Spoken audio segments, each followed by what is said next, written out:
Chief. I'm Maxwell Smart. Wait. What? Hey, you guys.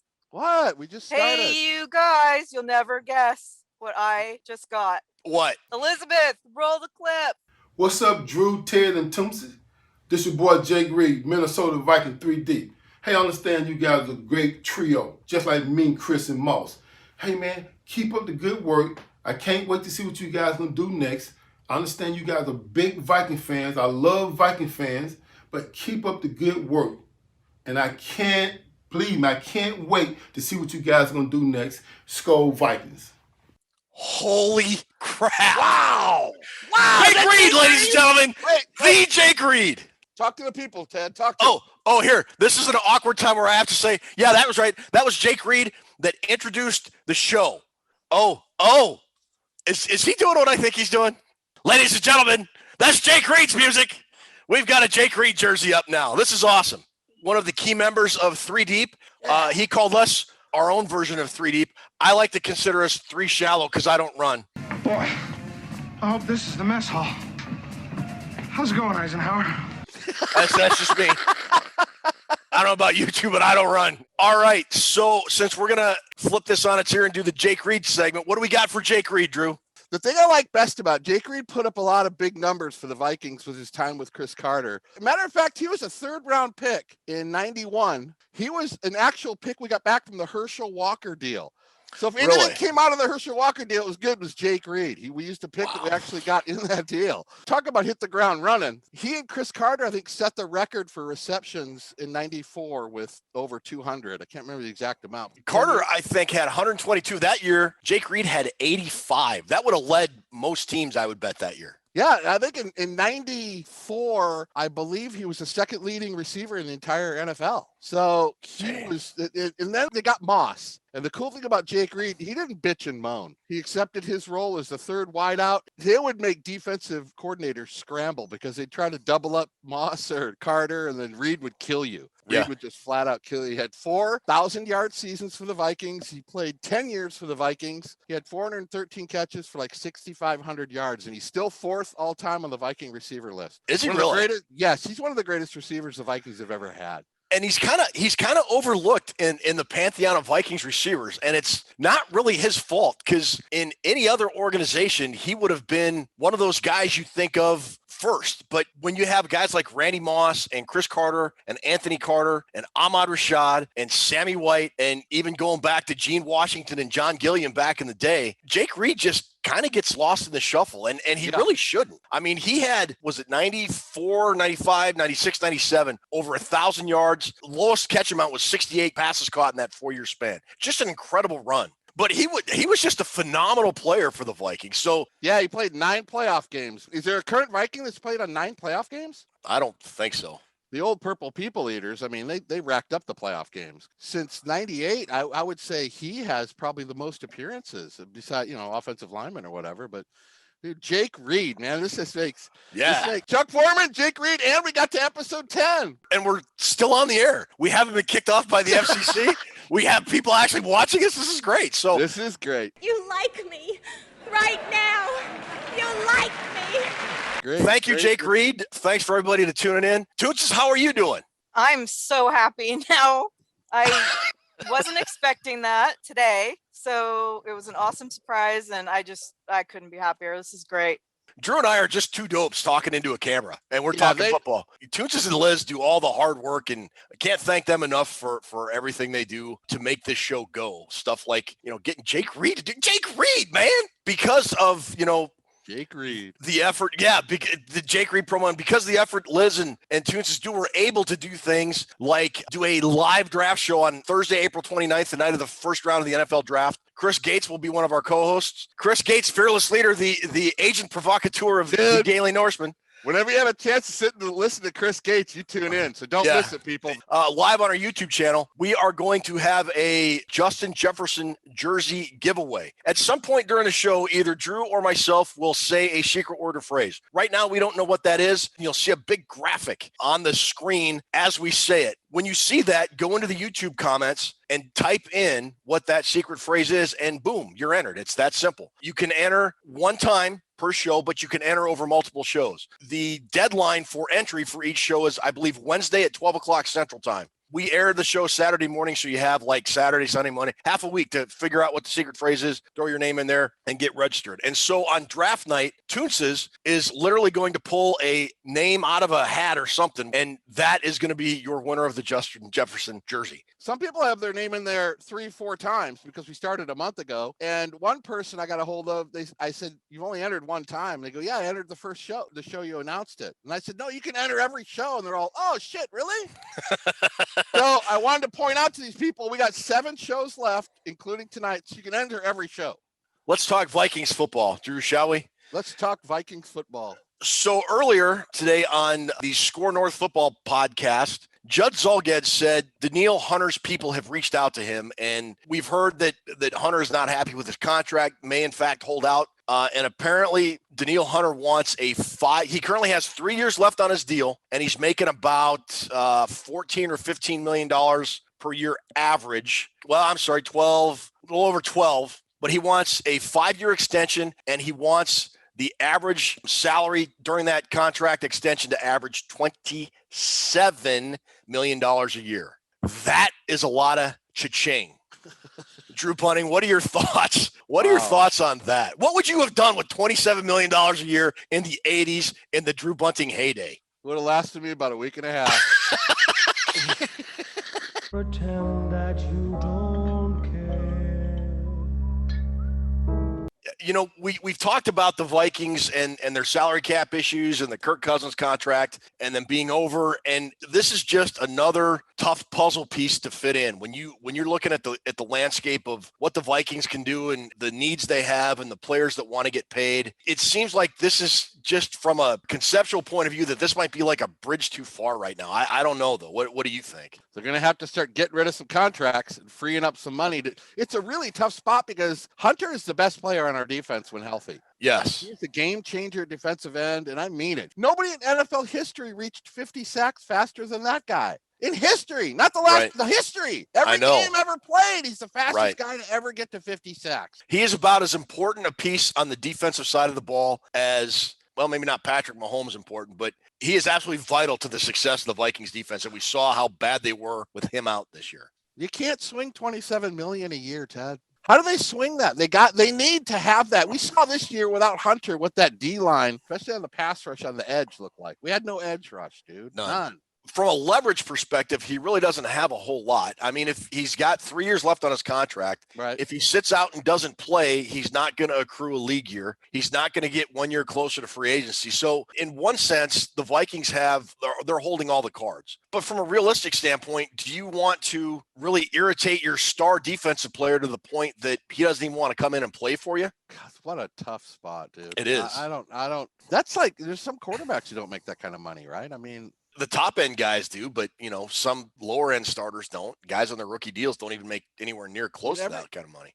Everybody that talks Viking football is saying that he and Pierce are the two pieces that are going to fix the defense. So now you're talking about going into 2021 without having that piece. I think him making that statement is saying, I'm going to hold out. It sure sounds like it, at least for a while. And I guess there are things the Vikings could do. They could backload the contract. But if you're Danielle Hunter, that's not going to work because you want more money now because he signed kind of an under market deal at the time. And if they redo his deal, once again, they're probably going to have to convert some salary into a signing bonus. And I'm not going to get into the intricacies of that, but it's essentially delaying money you have to pay on the salary cap or spreading it out over X amount of years. And one of the reasons the Vikings are in the tight spot they're in is because they've been doing that the last few years. You affect guys you might not potentially be able to re-sign in 2 or 3 years down the road, like maybe Brian O'Neill or Alexander Madison or another guy that we don't know yet who could develop into a top player like Hunter did when he was drafted. So the Vikings are in a real tight spot here, I think. It's slowly becoming that league where you got to get guys on their rookie deal and win Super Bowls until they ask for their second contract, and then you move on. If we talked last week about Kirk Cousins' 2022 contract becoming fully guaranteed third day of this league year at $45 million. If they give Hunter this deal and he makes $27 million on average, that's like 37% of your entire salary cap on two guys. I mean, what kind of team can you assemble after you do that? This is all after the surgery. I mean, we don't even know how good he's going to be, right? I mean, yeah, neck injuries are kind of a tricky thing. What if you redo the deal, he hurts his neck again and he goes on IR and misses a second year? That would be a big nightmare. Oh, jeez. The thing about Danielle Hunter is he plays this big part of the Mike Zimmer philosophy of get a lead and just kind of keep it close and then close it out. And I'll say it's been successful. I mean, if the Vikings are ahead after 3 quarters since 2016, they're 42-0.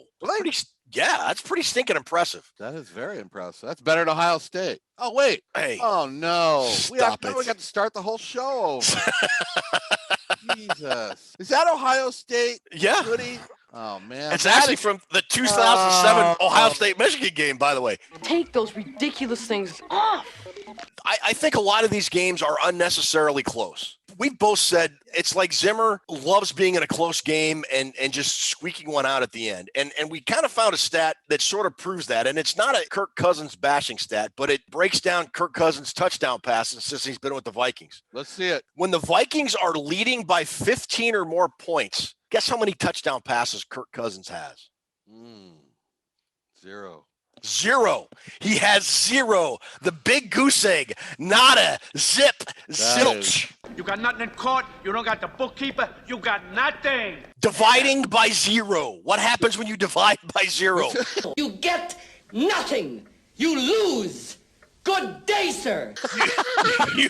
You end up in a close game. That's what happens. But this goes back to the Vikings' philosophy of just getting a lead and then letting the defense keep that lead. That's what they do. They go look at that Saints playoff game, the miracle game, 20-0. We're rolling along. Then they just changed everything. They tried to sit on it, and the Saints just ate away and probably should have won that game. I don't understand that philosophy when you've got a guy that can throw the ball like Kirk can throw it, and you've got a couple of really good receivers in Thielen and Justin Jefferson and guys you could realistically expect to expand a lead on and put the game out of reach. The Vikings just, for whatever reason, don't choose to do that. Better change that philosophy or get that number 1 defense back you had a few years back. And that's going to be a lot tougher to do if Danielle Hunter decides to sit out and not play. You ain't lying, Ted Glover. I hope Kubiak can stand up and have a pair and say, just do things his own way. I'm really worried about him having the handcuffs on in terms of play calling just because, yes, sir, I'll do this. Yes, sir, I'll run the ball in the second half when we're up by 7.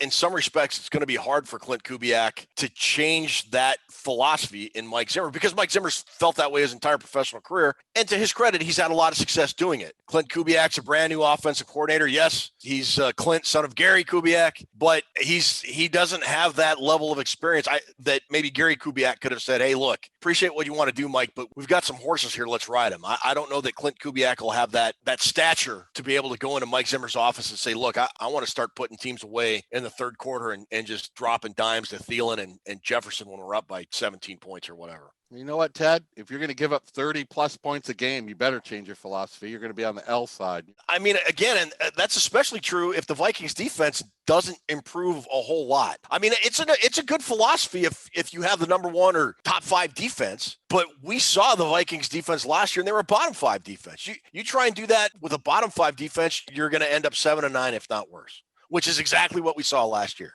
Nothing. We don't want anything to repeat from last year at all. Oh, and I would argue they were lucky to be 7-9. Well, considering how this team is, it's about the best we could have done. Come on, man. Put your game face on. Next time you have lunch with Zimmer, tell him to put his game face on, Ted. Next time I have lunch with Zimmer? What the hell is a game face? I don't know. What's a game face? Let me see your war face. Sir, you got a war face? Ah! Man. Just for the record, what you just did was an epileptic seizure. That was not a game face.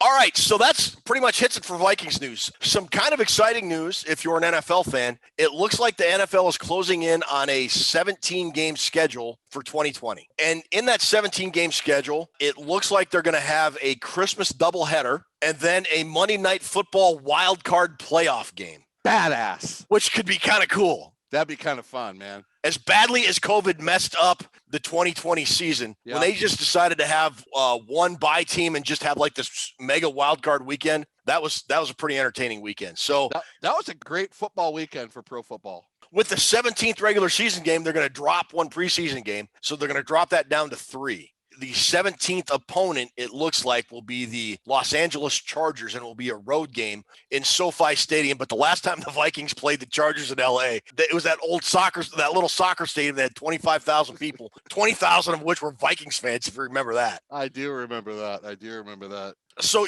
you liking this? I'm pretty fired up by having an extra game, Ted. Why not? More football, right? Yeah.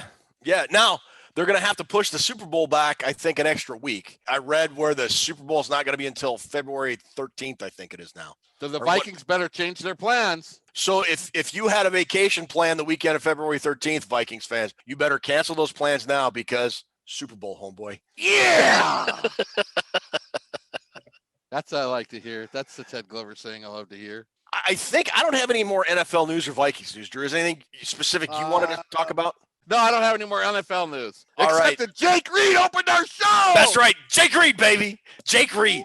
And it's very cool that Jake Reed opened our show because tonight our positional group breakdown rolls on. And what are we talking about? What position do we happen to be talking about, Drew Bunting? We got wide receivers. What are the Vikings going to do about wide receivers? I don't know, because I would argue wide receiver 3 is a pretty serious need for the Vikings heading into this offseason, whether it's free agency or the draft. But I came across a statistic, and by came across, I mean I researched it and tweeted it out. The Vikings don't use wide receiver 3 very much. Since 2014, the one season where the Vikings used the third wide receiver a fair amount was 2016 when Cordero Patterson had 52 catches. Now, if you remember, 2016 was the year the entire offensive line was murdered by ISIS, and they were having guys in the third row starting by week 8. And it was like, I think it was the second or third worst running game in franchise history. They simply could not run the ball. Sam Bradford had to throw on just about every down. But they've averaged not more than 30 to 35 catches for RW3. And this past year in 2020, which wide receiver had the third most catches on the team? And what was that number, do you think? BB. Yes. Know how many he had? 30. 20. So, better than BB. Come on, man. We talk about WR3 being a big need, but is it if you don't use him? That depends. How often are they going to run that 11 personnel with the 3 wideouts? It's I don't know. It's kind of an interesting tidbit. The league average on the 3 wideout alignment, Ted, back in 2008, 28% of the time it was run in the league. Now it's up to 60. Is it really? I mean, that's why these wide receivers in the draft, that's why there's so many taken now every year.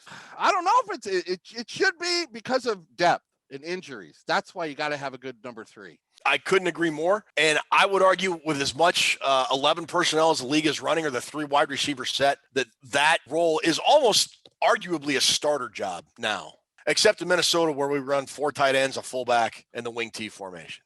After you get past Adam Thielen and Justin Jefferson, here is the litany of future Hall of Famers at the wide receiver position for the Minnesota Vikings.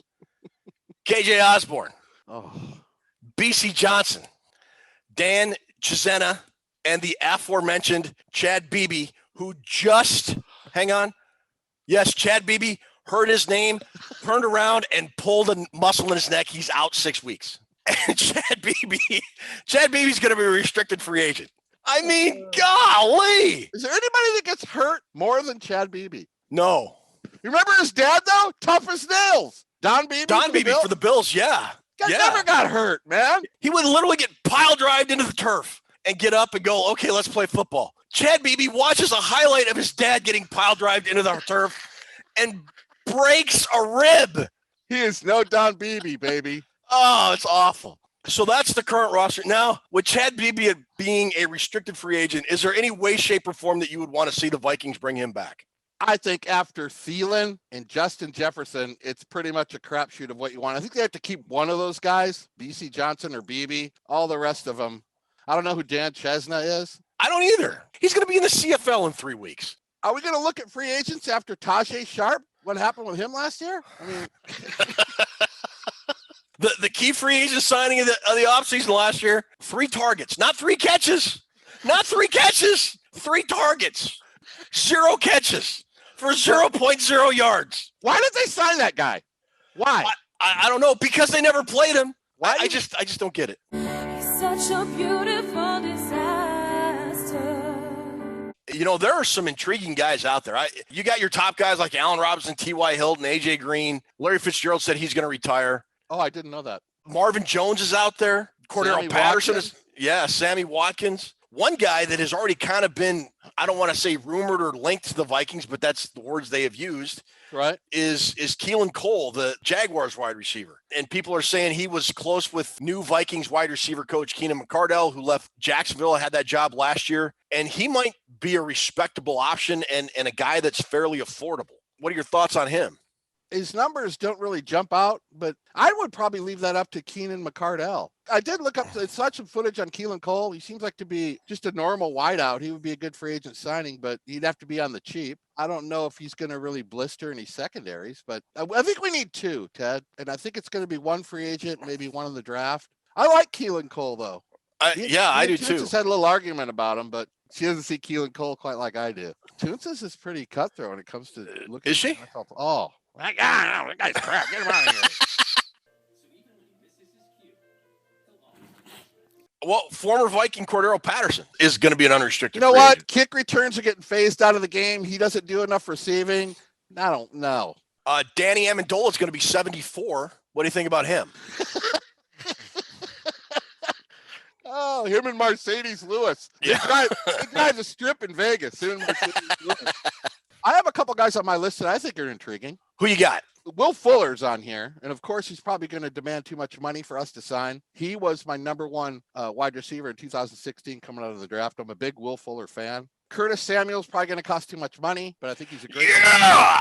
What school did he go to, Drew? I thought I would be able to sneak that by. Never. He did go to Ohio State. He beat you in overtime. I don't want Curtis Samuel on my list anymore. He's off the list. No, listen to these last two names. These aren't big blockbuster names, but they're actually guys I did some research on, and I think they would work out good at number 3, and I think we could get them on the cheap. Tim Patrick, who played for the Broncos, who's a free agent. 51 catches, 742 yards, 6 touchdowns, and he made $750,000. His footage looks good. Looks like a really reliable receiver, durable, doesn't get hurt a lot. Probably my number one guy I do like. There's this cat that plays for Indy, and his name is Zach Pascal. And out of all the free agents I researched when you gave me the list earlier in the week, he was my favorite. He plays slot. He catches a lot of bubble screens. He just seems really active and really comfortable, and he seems really smooth in his routes. 44 catches, 629, 5 touchdowns. He's only 27 years old. He's one of the younger guys on this entire free agent long list that we got going here. I don't know, Zach Pascal and Tim Patrick from the Broncos. I like those two guys. We're not going to get them, so that'll be the end of it. We'll never talk about them again.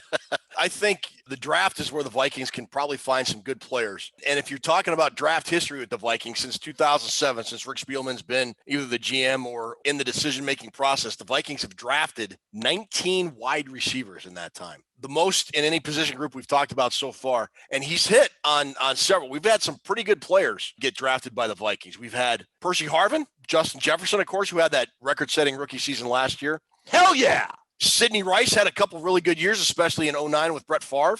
Now you're bringing it. Jarius Wright was a fairly reliable WR3 for the Vikings for a few years. Should have never let that guy go. And then we've had, Cordero Patterson. I think you could argue Cordero Patterson, he had his moments. And then Drew Bunting, we've had some other players. Hit me. Laquan Treadwell.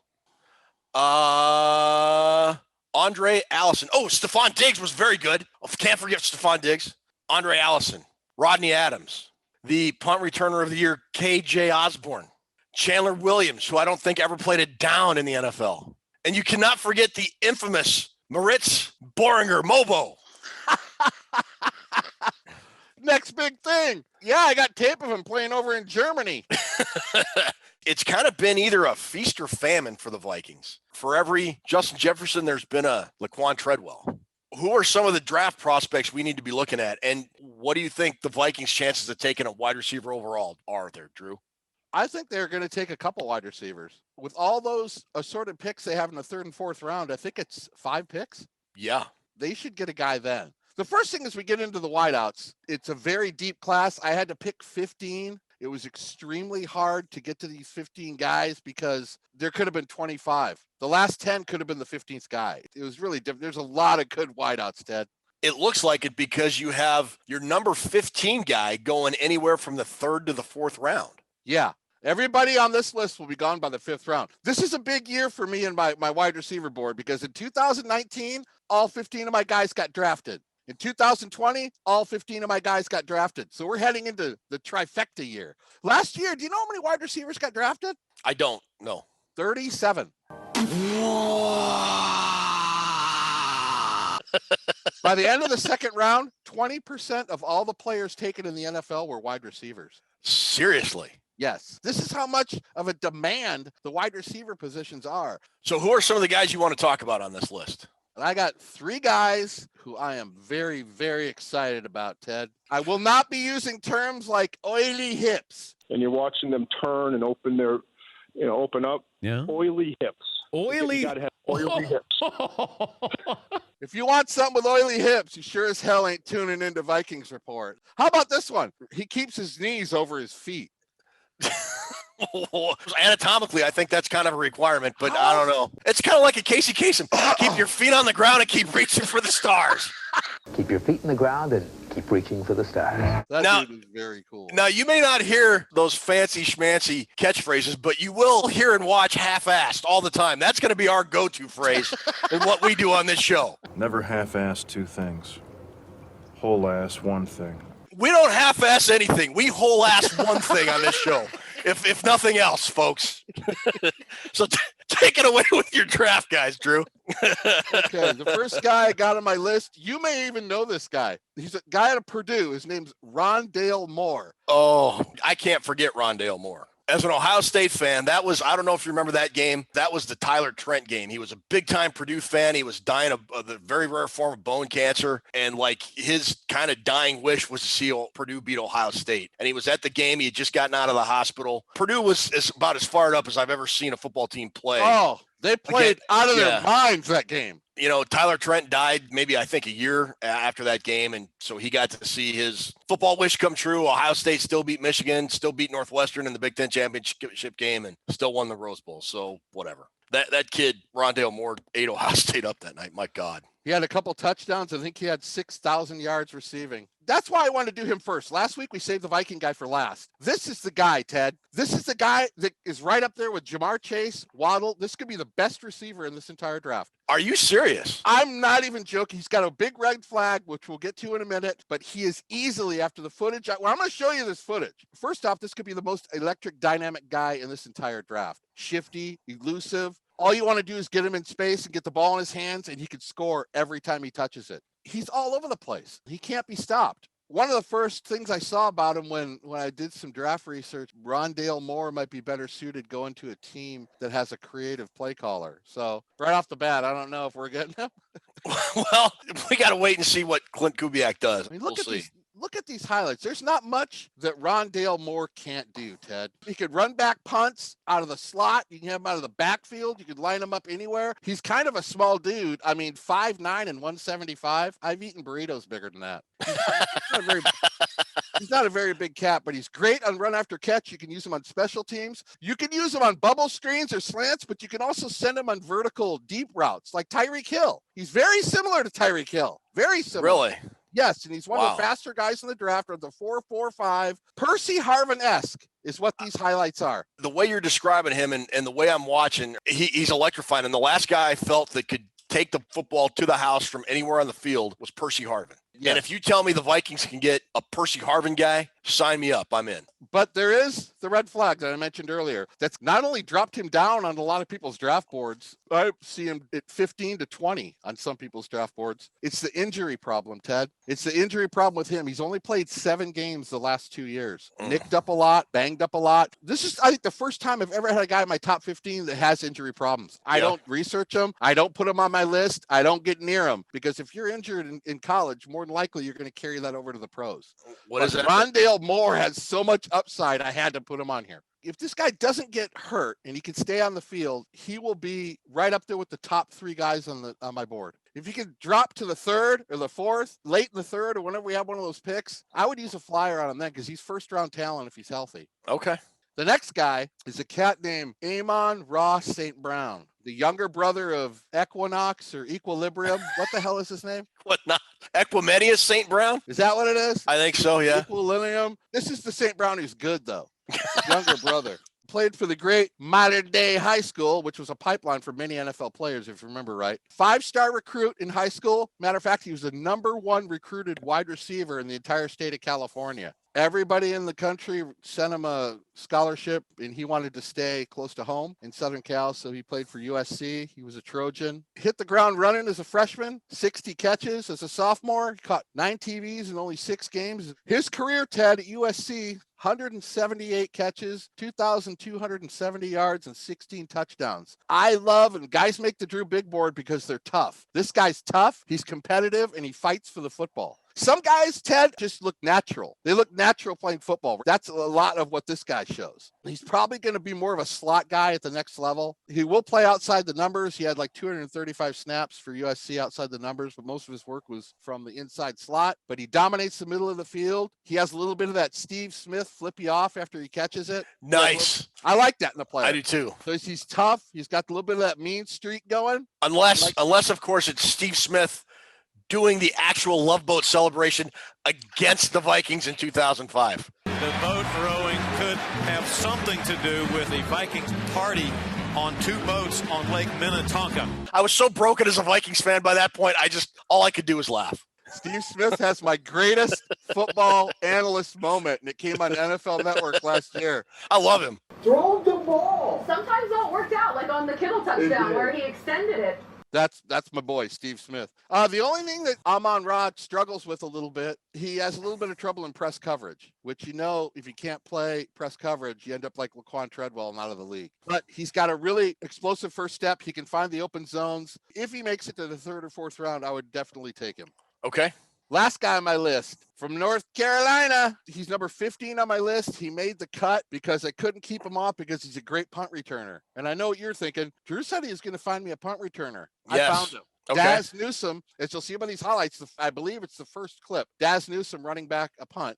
He loves to run back kicks. He loves to play special teams, but he played on North Carolina. And if you remember when we did the running backs, Ted, remember I talked about Javonte Williams and Michael Carter. They ran the offense through those guys. They both had 1,000 yards, I believe. Yes, they did. Yes, they did. 2,400 together and 29 touchdowns. Well, that being said, Daz Newsome still had 54 catches for 684 yards and 6 touchdowns. No kidding. And that's not easy to do if you have a run-first offense. I wanted to factor that in with his punt return capability. Another small stature guy, 5'11", 190. But he can run back punts. He is outstanding in precise route runner. Like St. Brown. I forgot to mention that about St. Brown. St. Brown stays after practice 2 hours every practice to run routes only. Does he really? Routes. Yeah. Daz Newsome is also a precise route runner. 126 catches over his career at North Carolina, 1,700 yards, 16 touchdowns. Another guy who's fearless over the middle, Ted. I want to say great hands, but don't they all have to have great hands to play wide out? I hate using that. Troy Williamson didn't.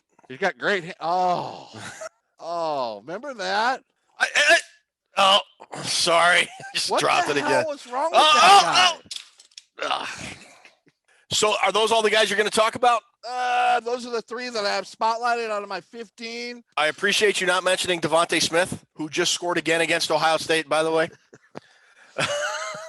Yeah, let me go real quick and tell you about if anybody had any particular questions. If you're looking for a burner, just a flat out burner in this draft, Ted, any of the top 5 besides Bateman's a hair slower, so it's the top 4 out of 5. Chase Smith, Waddle, Tony, Rondale Moore, who I mentioned in the segment, Marquez Stevenson, Blazer. Elijah Moore, also fast. The best punt returners you're going to find are Waddle, Devontae Smith, Rondale Moore once again, Daz Newsome, Kadarius Toney from Florida, and Elijah Moore. Also, there's a guy who's a great punt returner that's not on my list from Western Michigan named Dwayne Eskridge. He was number 17, and we only go with the top 15. He cried a little. We talked him through it. We talked about it. You guys good? You guys are good, though? We're good. All How right. I see the first round rounding out, Jamar Chase, Devontae Smith, Jalen Waddle will all go in the first round. I don't know what order they're going in, but they're all going in the first round. Rashad Bateman and Kadarius Toney could go late first round, but they will be gone by halfway through the second round. Okay. There could be 5 like there was last year. That's how I see it playing out. But I see all these guys going pretty early, Ted. We've talked a lot about wide receiver, and I think we both agree that wide receiver is an important piece of the puzzle for the Vikings to solve this offseason. And that kind of leads us into 2 viewer questions, and then we'll wrap up this segment. And they come from Minnesota fan out west from one of the Daily Norseman comments, and SKOL Light. And I think you kind of answered SKOL Light's question. He said he would prefer trading back to get that second-round pick back, and I think we both would be okay with that. Great idea. But what do you value the most in rounds 3 and 4? And it sounds like the way you've been talking that wide receiver would be an optimal pick just based on depth for the Vikings in rounds 3 or 4. Yes. Well, you can get a fine mixture of still getting a blue chip guy because there's so many good players, and then still having depth after that if you wanted to grab another one later in the 6th round. But I mean, you get these guys with second round talent maybe in the 4th round if teams start taking other positions. So I would like to see us grab a wide receiver in the 3rd round. Now, that's kind of the opposite of what Minnesota fan out west is asking. He's like, with all the picks that the Vikings have, he would like to see them move up as much as possible and have less picks but better players, essentially. Are you in favor of that? And would you favor getting a wide receiver at 14? No, the reason I wouldn't take a wide receiver at 14 is because you already have your 2 starters pretty much set. And I know a lot of mocks have us, I don't want to spend the 14th overall pick on a wide receiver. We have Jefferson, we have Thielen, and you got to talk about them being healthy. If they're healthy, they're your starter. So you're looking for a wide receiver number 3. Yeah. If there was only 6 good wide receivers in this draft class, I would probably think about it. And I know people say, well, we had Jake Reed. Remember we had Jake Reed and Chris Carter. We took Randy Moss. Let me ask you something, though. If there's a Randy Moss in this draft, on this sheet, on this board, you tell me who it is, and then we'll go take him. Because I don't see a guy that plays like Randy Moss. That's a big part of it. And also, in 98, wasn't our offensive and defensive lines in a little bit better shape than they are now? Just a wee bit, yeah. That's my argument against taking him at 14. But Jamar Chase didn't even play last year, dude. He opted out because of COVID, right? But he had like 1,800 yards and 20 touchdowns the year before. He didn't need to play. Jamar Chase is the real deal. And I think he's going to be the first guy taken. I mean, how do you feel about taking a wide receiver at 14? Here's my thing. I 100% agree with you that the Vikings must address the offensive and defensive line. I don't know that there's a guy that plays on either side of the ball on the line that is worth taking at 14. So I'm kind of in favor of trading down and getting that second round pick back if they can, and maybe getting a lineman later. Because I think between 14 and 32, the old linemen are fairly close in terms of talent from what I've seen so far. If I can't trade down and I want a guy that can change the game for me, I would seriously look at wide receiver. But now you're talking about taking a wide receiver on a team that plays 3 wide receiver sets, I think less than anybody else in the NFL. 18% of the time or something? Yeah. So is that a wasted pick as well? I don't know. I mean, we just don't know with Clint Kubiak. I can kind of see both sides of the argument here. I would trade down if I could and get a lineman in the 20s, and then probably come back in the second round if I can get that pick back and look at maybe like a guy like Rashad Bateman if he's still around. Yeah. Or you talked about that Purdue kid, if he's still around. The Vikings have options. I don't know that they can get as big of an impact player for the offensive and defensive line at 14 as they could for a wide receiver, for example. But that's just my philosophy on it. I agree with your philosophy 100%, Ted. I would love to trade that pick back to like maybe 8 to 10 spots back, picking 22 or 24, trade back to there, pick up a second rounder and probably another pick along with the second rounder. It's probably going to cost somebody a couple picks. That's my thinking right at this time. When this show airs, it'll be Saturday, March 6th. So we'll be 54 days away from our draft party. Woohoo! My opinions may change, but I am right with you on that. So that wraps up our wide receiver segment. I think now we're going to roll into a commercial, and then we'll come back with trivia and a special segment to end the show. Why are women so happy about new Tickle antiperspirant? Is it because Tickle is the first roll-on with a big, wide ball? Is it because Tickle comes in 4 fresh fragrances? Or is it because Tickle helps keep you dry all day? Make yourself happy. Staying drier is nicer with a little Tickle. Be right there. Seems like a nice girl, Joey. And she makes a great sauce, Pop. Your girlfriend's making sauce? Ragu. From a jar? It's made like yours, Ma, with ripe tomatoes. Cheese? Romano cheese. Spices? Herbs? Just like you, Ma. Come on, Ma, eat. Smells like yours, Teresa. Joseph? Ma? She might make you a good wife. Ragu spaghetti sauce. That's Italian.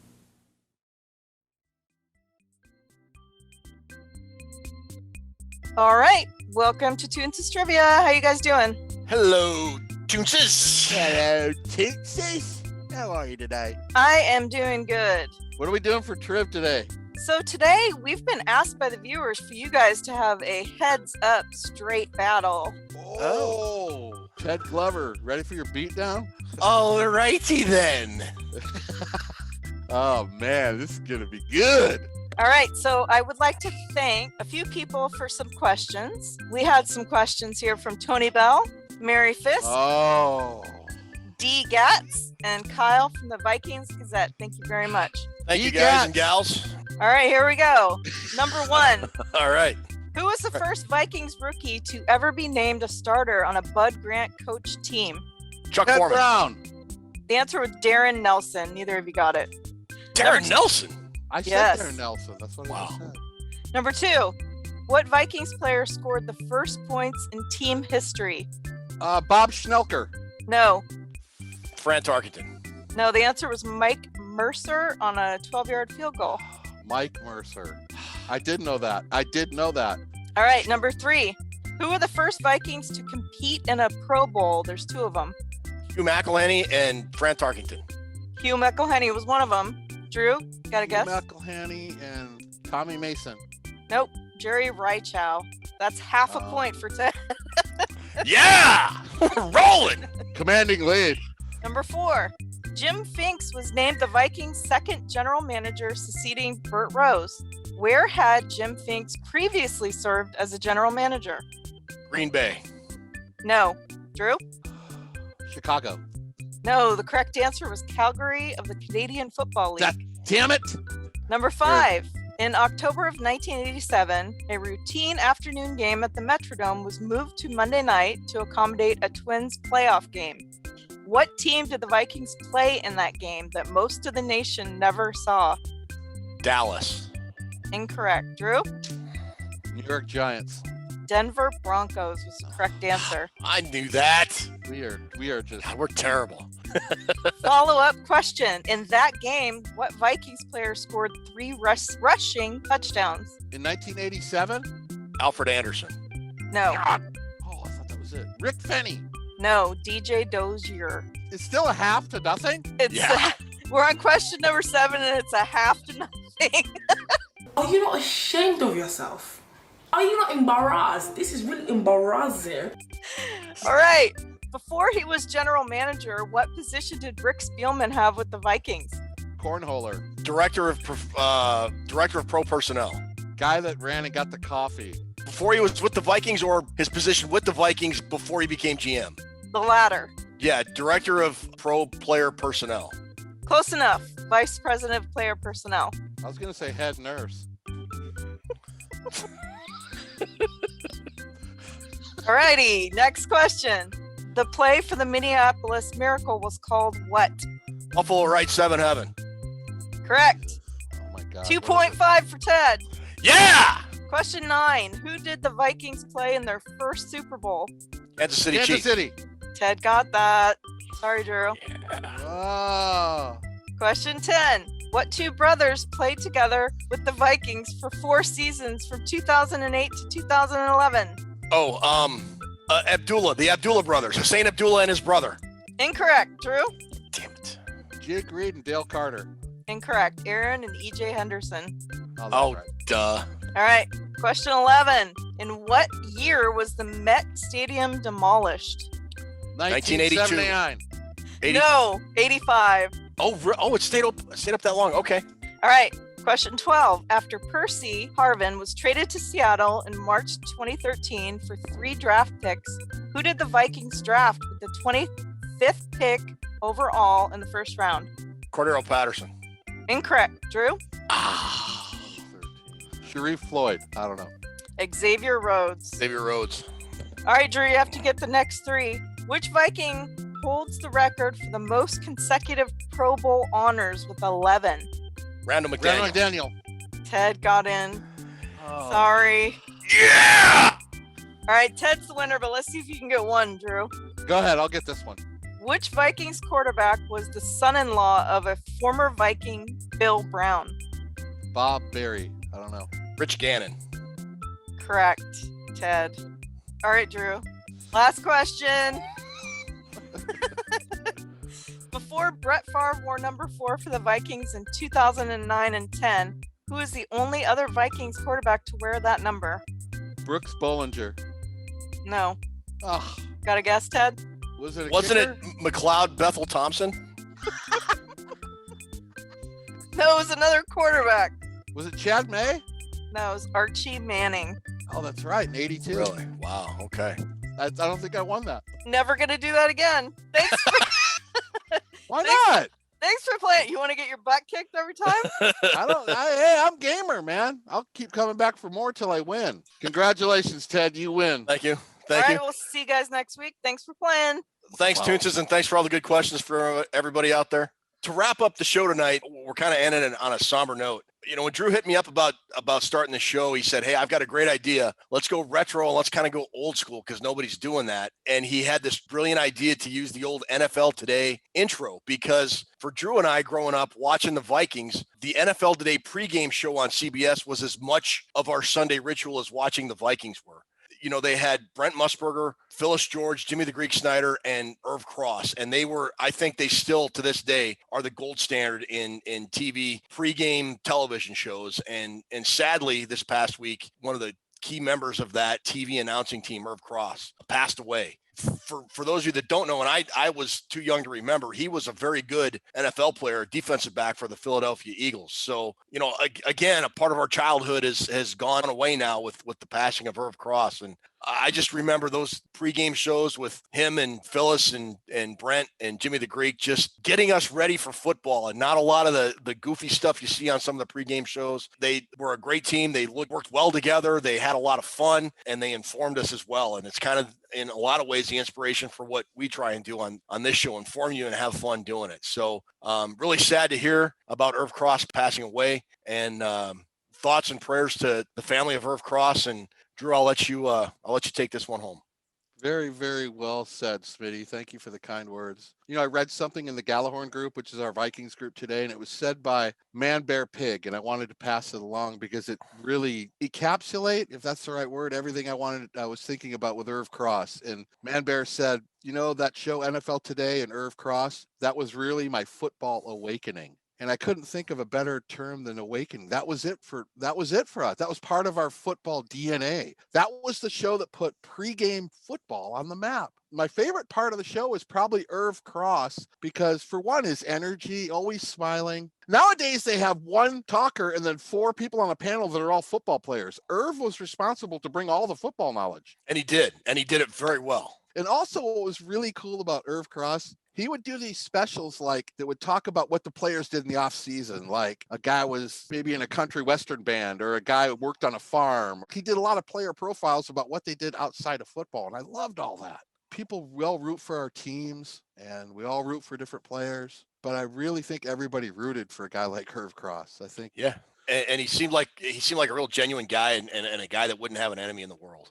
Right. Yeah. It's just, it's sad. It's a sad day. And your words covered it really well. I think we should take it home with that. Tonight we say good night, Irv Cross, and say good night, Ted. Good night, Ted.